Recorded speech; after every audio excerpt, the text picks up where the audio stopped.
Tisha B'Av, which starts in just a short while, is a day of Avelus, a day of mourning for the Jewish people. The entire Jewish people mourn the Churban, the destruction of the first Beis HaMikdash, the Holy Temple in Jerusalem, the second Beis HaMikdash, other tragic events that occurred on this date. It's a day of mourning. Just like individuals, God forbid, go through a process of mourning, of Avelus. But there's a very big difference between the experience of Avelus, of mourning for an individual who, God forbid, has lost a family member, and the Avelus, the mourning that the entire Jewish people is going through tonight and tomorrow. Rav Yosef Soloveitchik explains that Avelus Chadasha, the mourning for someone who has just recently passed away, personal mourning for someone, God forbid, that passes away, that's an experience that is very real. It's immediate. Something horrible just happened, and our process of mourning and grieving is instinctive. It's immediate. It's emotional. The process of Avelus Yeshana, of mourning something that happened 2,000 years ago, is a very different process, because we're removed from it. None of us ever experienced the Beis HaMikdash being in existence. And there is no instinctive, natural outpouring of grief.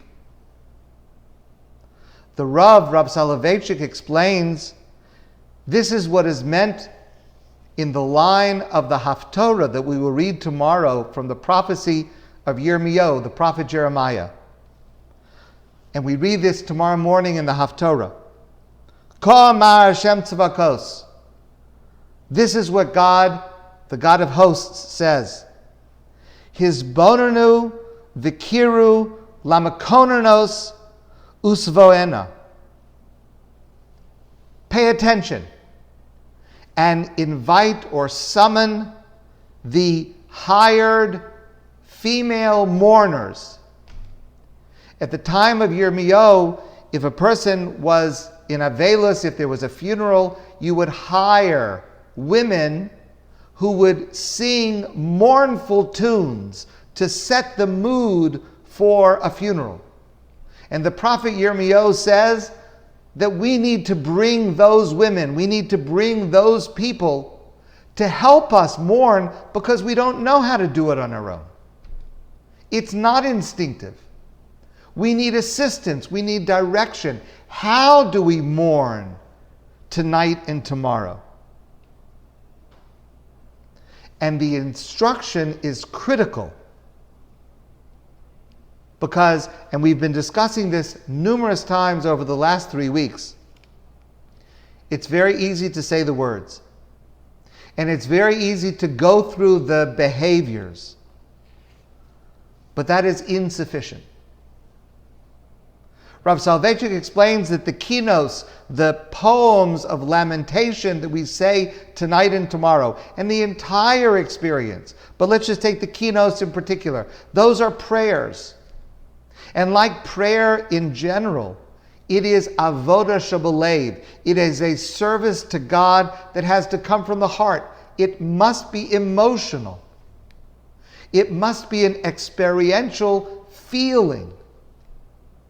And therefore we need help in order not just to do Tisha B'Av, but to feel Tisha B'Av.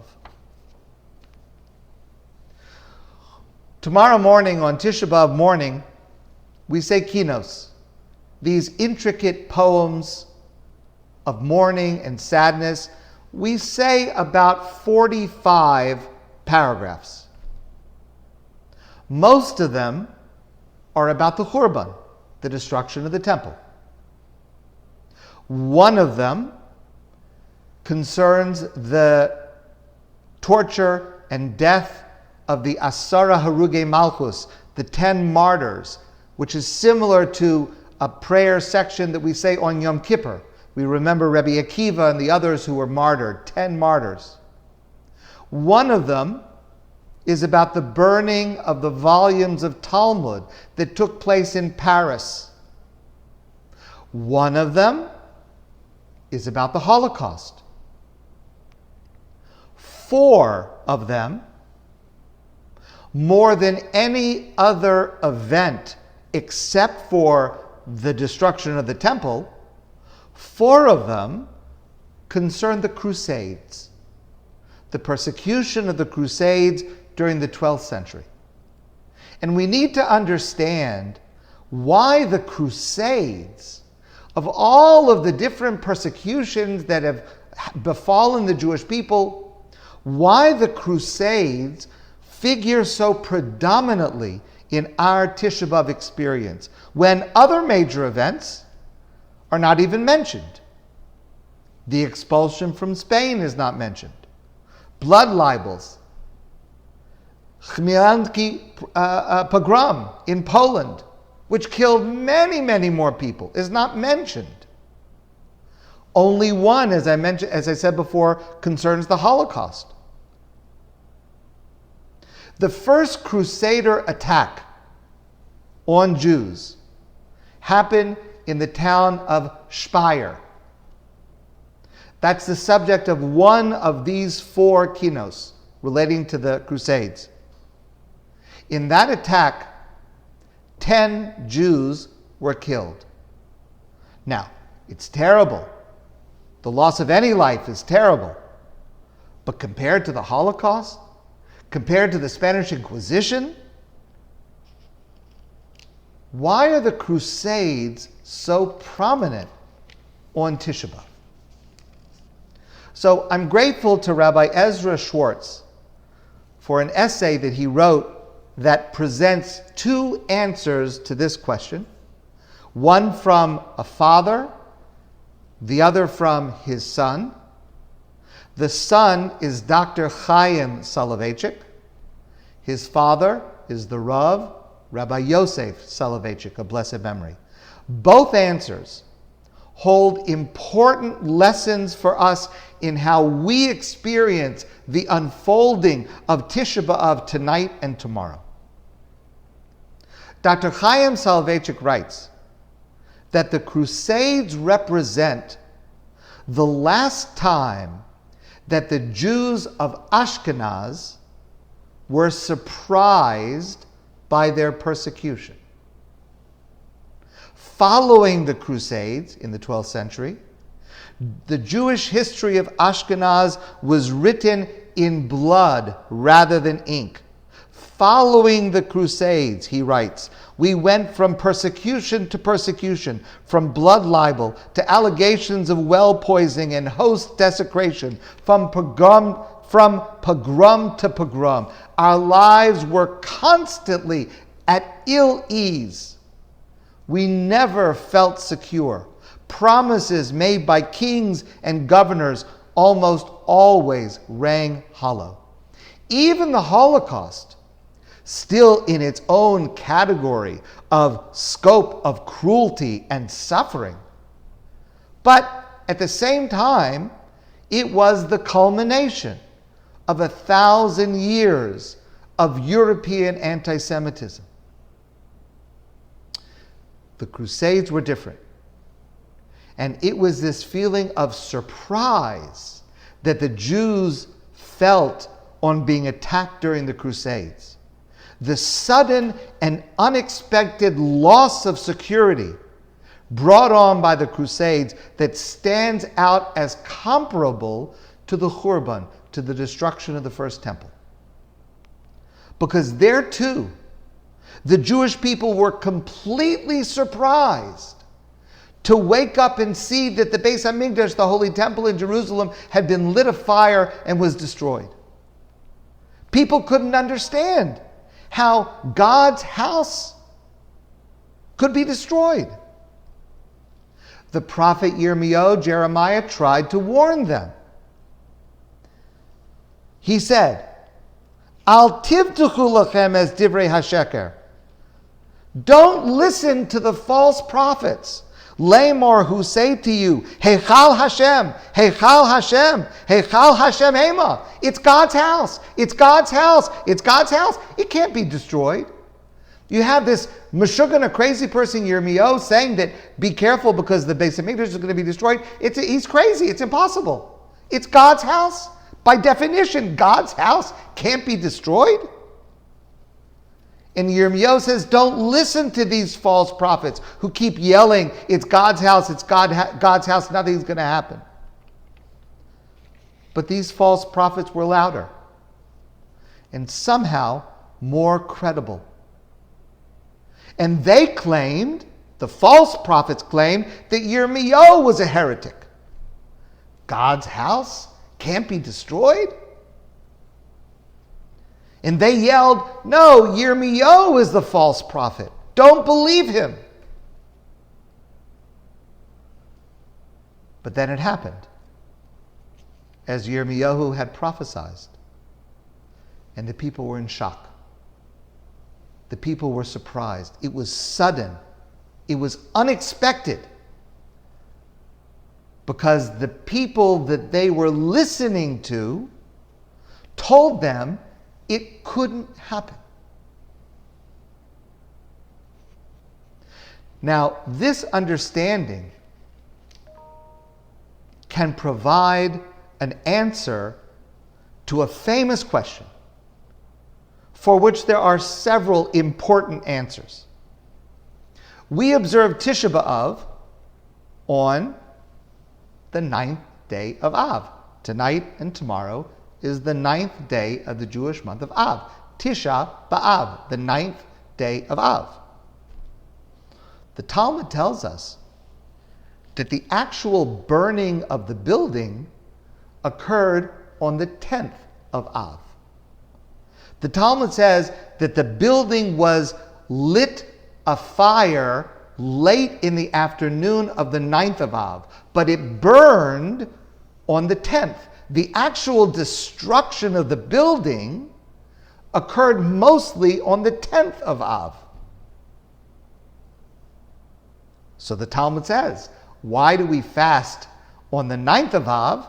It would make more sense to fast on the 10th of Av, because that's when the destruction happened.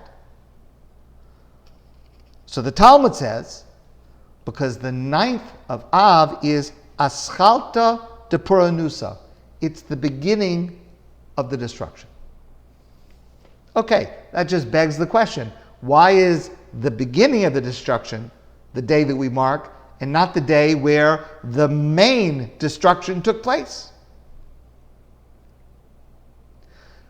Because the main blow of the destruction of the temple was the surprise. It was the unexpected eventuality that it could be destroyed. The shock, the uprootedness, the dissembling occurred at the beginning when they saw it happen on the 9th. For the first time in over 800 years, Jews were living with uncertainty. Are we supposed to be in Israel? Is God supposed to be open and accessible to us? No one had questioned that for centuries. And all of a sudden, it was uncertain. Since the Crusades, we have not suffered that type of unexpected shock. In numbers, in scope, in cruelty, Crusades were outdone many times since. But not in this element of shock and disbelief and uncertainty. Even 1,000 years later, the Crusades still connect us to a specific and unique aspect of the destruction of the first temple, especially today. Like the Crusades, like the shock of the destruction of the first temple, we are going through this pandemic now, and it's not just, God forbid, the death and the illness and the danger and the worry about infection. All of that is terrible. But sadly, that happens. People get sick. People die. But this, for most of us, this is new. This is historic. Living with uncertainty. How long will this pandemic last? Who will fall? What do we do to protect ourselves? It's all uncertain. Our lives, where we assumed that most of us are healthy and will stay that way, that's over. And in its place, we live with uncertainty. When will we see our children? When will we hug our grandchildren? How will we even recognize when it's better? The 4 keynotes about the Crusades speak directly to us as they have not for 1,000 years. Because what we are going through now, lives uprooted by uncertainty, is precisely what happened when the destruction of the first temple occurred. And the Crusades connect us to that. We should, through the bridge of the Crusades, be able to connect personally with experience and with emotion to the Khurban like never before. That's the first answer given by Dr. Chaim Soloveitchik.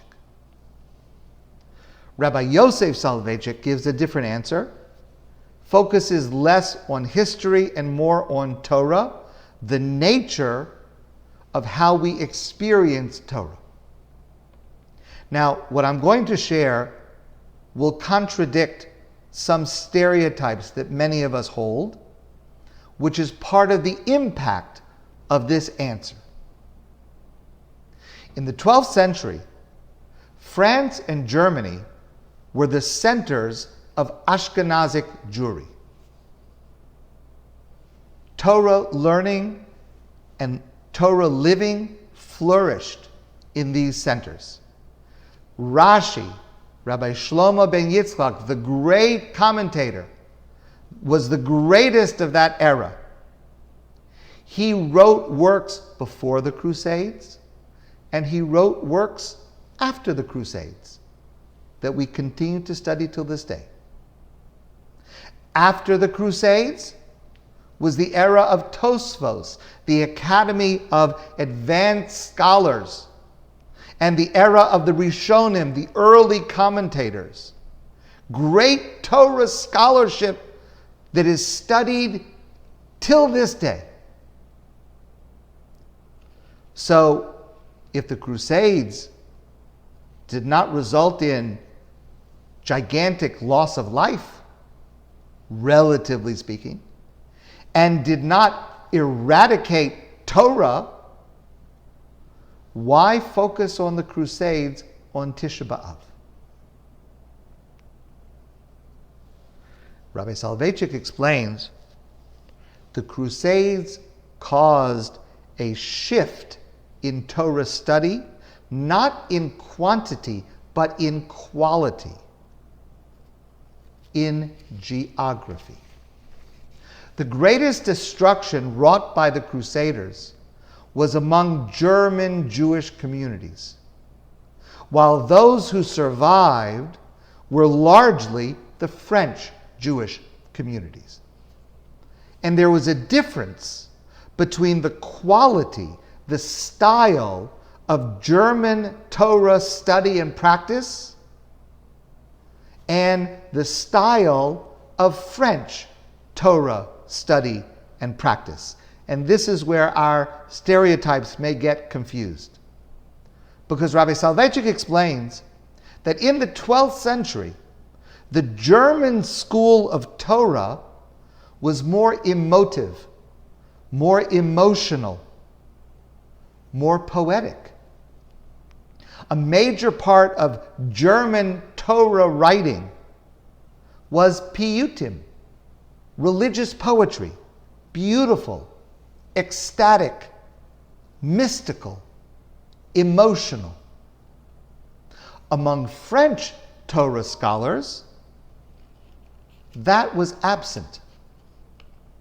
In its place was a more rigid analysis, pointing out contradictions between one passage of the Talmud and another, and providing brilliant academic solutions, masterful, intellectually stimulating. The Jews of France expressed Torah of the mind. The Jews of Germany expressed Torah of the heart. The German school, the German approach to learning Torah and living Torah was decimated by the Crusades. We emphasize the Crusades on Tisha B'Av because their destruction changed the nature of Ashkenazic Jewry. The emotion, the passion, the emphasis on experience was muted by the attacks of the Crusades. Ironically, being able to experience Tisha B'Av with the heart, not just with the mind, is more difficult for us because of the Crusades. With these 4 paragraphs of the keynotes that we say tomorrow, we try to remind ourselves what we lost qualitatively as we apply ourselves more diligently to try to reclaim it. Lastly, I want to build on a theme I have mentioned before. This is also from Rabbi Yosef Soloveitchik, as explained by Rabbi J.J. Schachter. Tisha B'Av has a special prayer, a special paragraph that is added to the Amidah, to the Shmona Esrei, to the standing prayer. All special days in the Jewish calendar have a special paragraph that is added to the Amidah, to the Shmona Esrei. On Yom Tov, we add the paragraph of Ya'aleh V'Yavo. Rosh Chodesh, we add the paragraph of Ya'aleh V'Yavo. On Chanukah and Purim, we add the paragraph Al Hanisim. For Tisha B'Av, we have a paragraph. It's a prayer. Nachem. And the paragraph starts like this. Nachem Hashem Elokeinu es avele Tzion ves avele Yerushalayim. Console, Lord our God, the mourners of Zion and the mourners of Jerusalem. And then the paragraph ends with the bracha, Baruch atah Hashem, blessed are you God, Menachem Tzion uvonei Yerushalayim, you who console Zion and rebuild Jerusalem. That's the paragraph of Nachem. That is the special paragraph that we add to the Amidah on Tisha B'Av. Now, the earliest version of this prayer is in the Talmud, it's in the Gemara, but there, in the original source, the first word is Rachem. Our version has a different form of the same word, nachem. You should be able to tell just in hearing it. The two words are related. They're connected. Two different forms of the same word, rachem versus nachem. Why does our version change from the original to say nachem instead of rachem? What's the difference in the meaning, in the implication of these two forms of the word? Let me ask a second question. On all the other special days, Yom Tov, Rosh Chodesh, Hanukkah, Purim, on all the other special days where we add a paragraph to the Amidah, we add that paragraph to all of the prayers. Ma'ariv at night, Shachris in the morning, Mincha in the afternoon. For every Amidah, we add whatever the special prayer is for that day. Nachem is added not tonight, not tomorrow morning. It's only added tomorrow afternoon at Mincha, the afternoon service. Very strange. Why, if we have a special paragraph, do we not use it for all three prayers on this day, only for the afternoon prayer of Mincha? So let's go back to the first question. The word rachem, in the original version, rachem means have mercy, have compassion. Makes sense? Nachem is related, but it means console or comfort.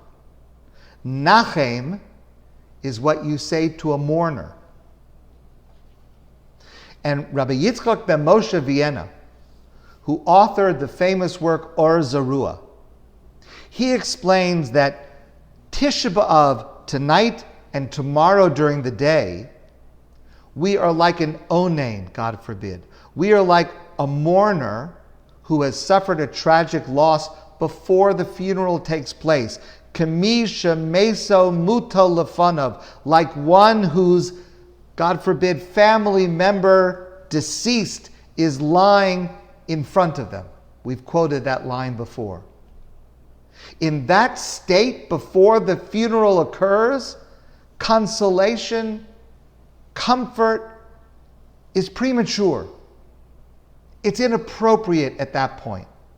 And so we do not say the paragraph of Nachem tonight or tomorrow. But tomorrow afternoon, at Mincha, it's like after the funeral. It's like during the Shiva. During Shiva, we say to a mourner, Hamakom yenachem eschem, b'soch shar avele Tzion b'Yerushalayim. May God console you among the other mourners of Zion and Jerusalem. And notice how similar that line is to the line in Nachem, and it's on purpose. Nachem Hashem Elokeinu es avele Tzion v'es avele Yerushalayim. Console, God, the mourners of Zion and the mourners of Jerusalem.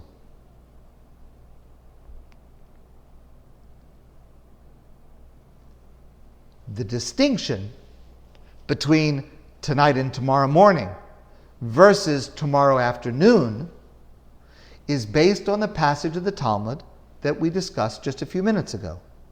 The Talmud says that late in the afternoon on the 9th of Av, the Beis HaMikdash, the Holy Temple in Jerusalem, was set afire.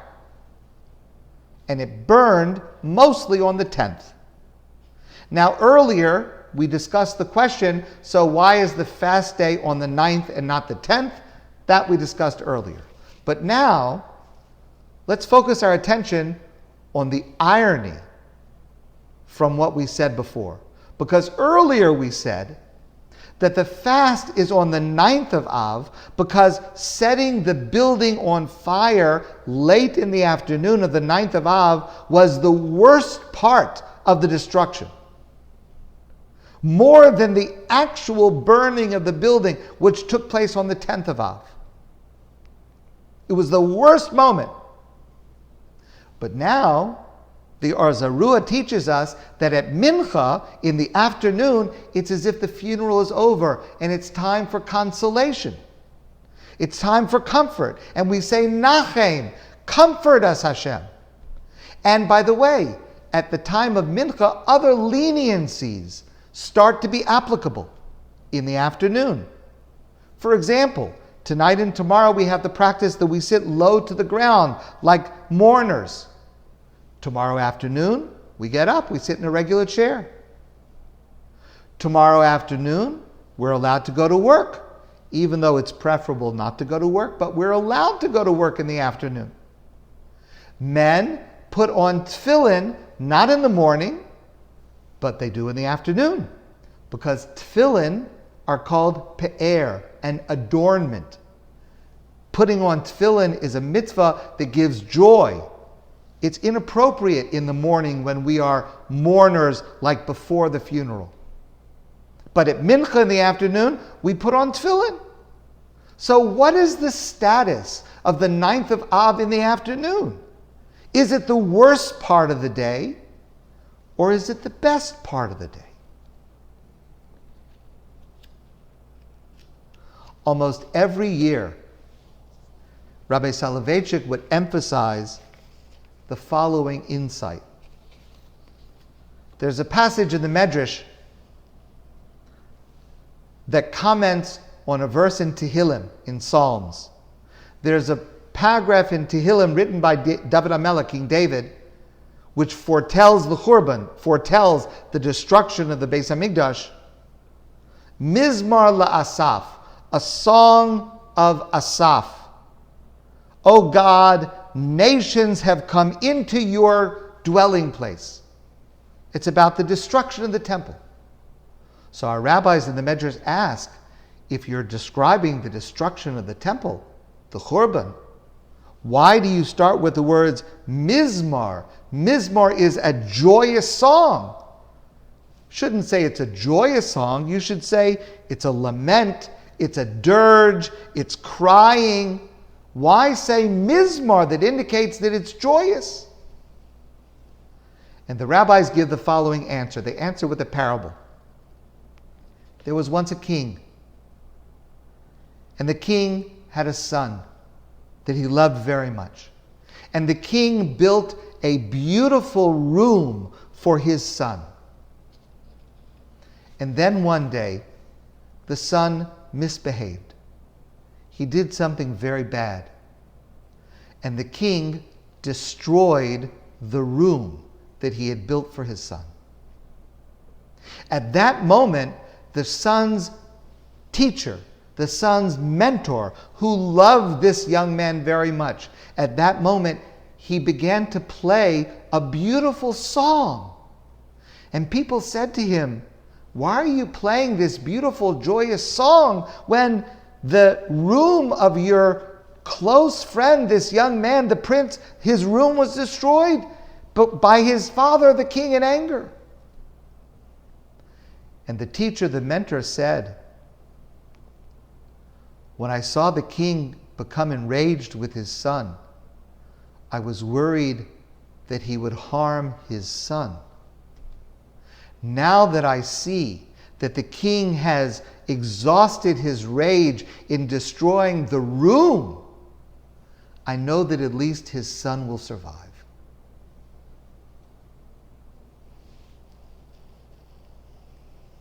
When the Beis HaMikdash was destroyed, because of the sins of the Jewish people, what did the building do wrong?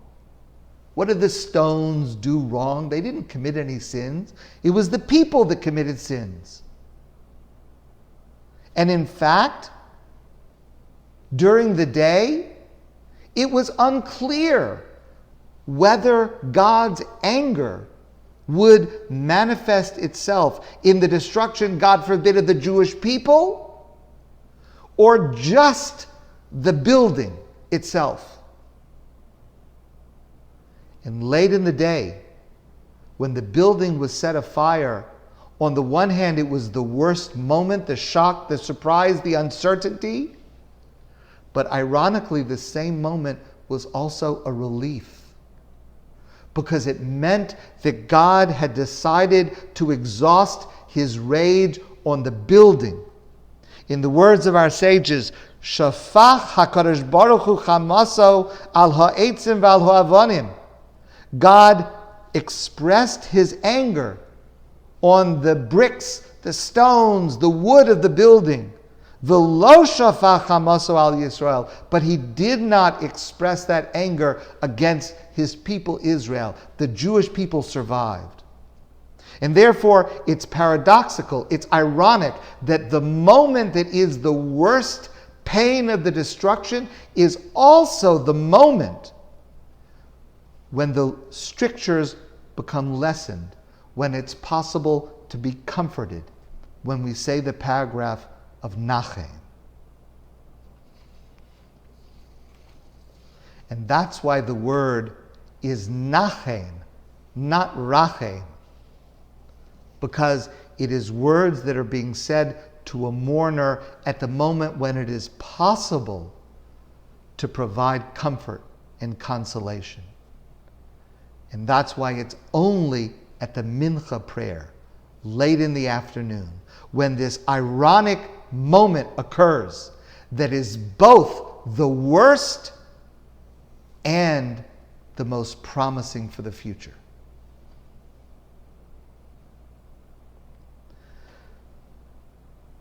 That's why our sages tell us that the seeds of redemption are sown on the 9th of Av. And so the famous words of the Talmud that I have shared with you before, they are not just a promise, but they are a description. Our rabbis in the Talmud tell us, Kol hamis abel al Yerushalayim, Zoche v'roeh b'simchasa. Whoever mourns for Jerusalem will merit seeing her rejoice.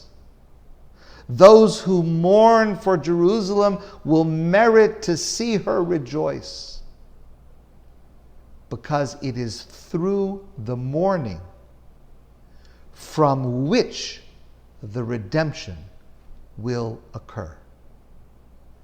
May it come soon for all of us.